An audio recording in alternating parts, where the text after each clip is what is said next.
we're sort of representing frontier pioneer living, and being this far inland, being in the West Virginia, what at the time was still part of Virginia, and sort of on the frontier, the threats were the Native Americans, the Indians.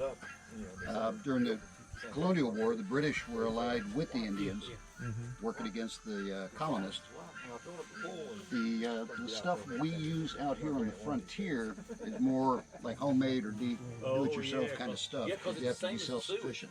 The colonists live closer to the ports along the seaboard. New York, Philadelphia, Boston, Charleston, Savannah. That's where all the ships would come in from Europe, so they had more imported stuff. But the things that we got in here had to travel a long way over land to get here, or you had to make them yourselves. So that's why you use the animals and whatnot. It's a quill, so that's a writing quill. You know what this is? Beeswax. That's sort of like the magic thing back in the day.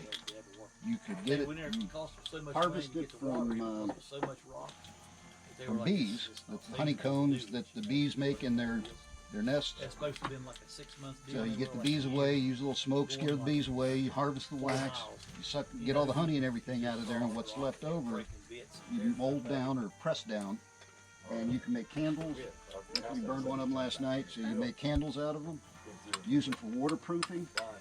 So if you're doing sewing or stitching, or if you have a canvas tent, you can run your threads, kind of roll them around the block and pull them through the wax so they get a coating. Then when you sew with it, it's waterproof the seal. And then like canteens, this is a molded leather can. Leather dries, it shrinks.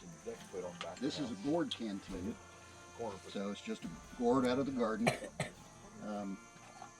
But you can take and you melt your beeswax, put it inside, then like spin it around and shake it, and get a nice coating over the inside of the object, and then that waterproofs. So that's a wooden canteen. That's from that would be like a militia canteen, and that's my patriot ancestors, a guy named Abraham Penn of Henry County, Virginia. This would be an Army issue tin canteen. So it's a metal canteen, rope sling. That's what both the British and the Continental troops would carry. Our guys would carry hatchets on belts, shot bag, and a patch knife. Well, they use the same things we do. A knife, fork, and a spoon. But they look a little different. 6 foot by 3 foot dog box. So, Doghouse. got a wooden handle and then metal. So that's your fork. Couple sheets of plywood, 4 or 5 That's your spoon, but that's made out of horn. Sheet of metal on the roof, You take horn and shape it so it feels like plastic, and you kind of almost see through it. It's a little translucent. Goat horn or something like that, Francie. Yep. And then you got a little knife. Look over now. So you never know when you're going to eat or where you're going, so you take them with you. You're going to roll them up, tie it off. It goes in the bottom of your pouch or your haversack that you carry with you. So, and then these are the rifles. That is. You'll find a lot of animal skins out here because you don't waste anything. So there's a candle holder. That's a candle snuffer. That's how you put your candles. Turn them on and off.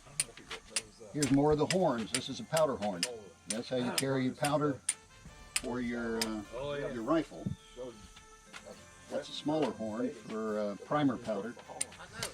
And you get your bullet molds, fire starter kit, and this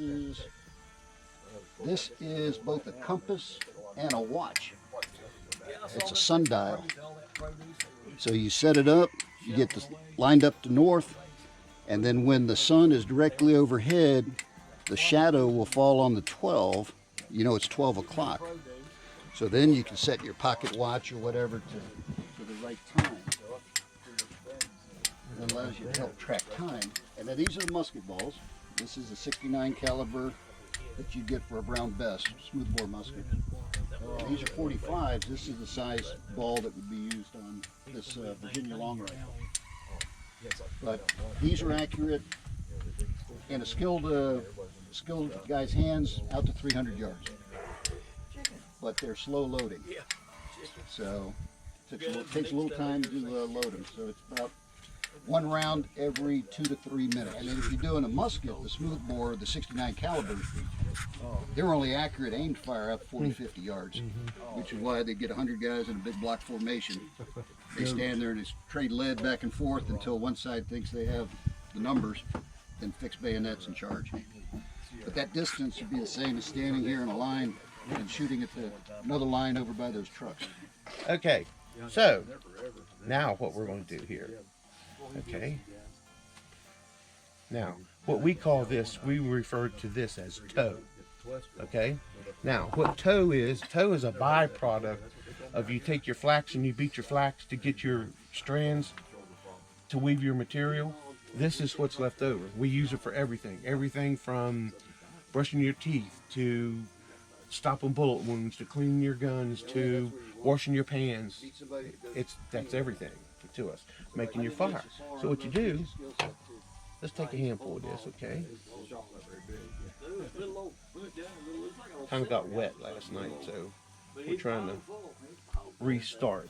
Okay, now see this little box right here, and see this cloth material. Okay, now watch this. This is just one piece, and see, I mean, you can take that piece right there and just try to pull that apart, and you'll go see how hard it is. See, you can pull it apart, but what I do is, see this little hole in this box? I lay this in this box, and then I throw this box in the fire. And what happens, even though this is 100% cotton, there's still impurities in it. Dye, all this other stuff. So what happens is, it'll start burning, and since there's only one little hole in it, it'll start pressurizing, and you'll get a stream of smoke to come out of that about like this. So whenever it quits breathing its smoke out, see, this is the same as this right here. Here. Now feel that. Tear that apart, feel how. And this is the same as this right here. It's the same material. Can you pull that? So what we do though is when we want to catch fire, fire won't take a hold of this from a spark. It'll just bounce off of it, like, you know, your spark will bounce off your t-shirt. That's what it does to this. But whenever you take it and you put it in there and you make char cloth out of it, this right here will catch your spark. So you take this, and we're gonna make a bird's nest, okay? Watch this. And this was his buddy was named. What do you think of my bird's nest? Don't that look like a bird's nest? So we lay our bird's nest down. Now, when you help Dad build your campfire, do you build them? Do you stand all your wood up like this, like a teepee, or do you lay it down like a log cabin? That's the way I taught my scouts. I teach my scouts both ways to do it.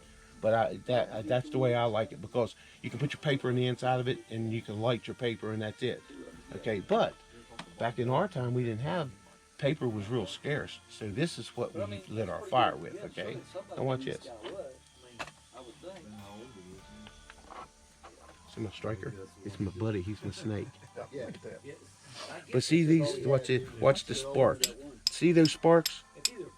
That is actually pieces of this metal. It's not pieces of the stone. So what we're going to do is we're going to catch them sparks and make a fire with it. So we take this and we lay this right over top of there. Okay, watch this. There, see it? Look. See it burning? So what you do is you take that and you stuff it inside of here. Watch this. And you go. And that's how you make your fire. What do you think about it? You think you could do that?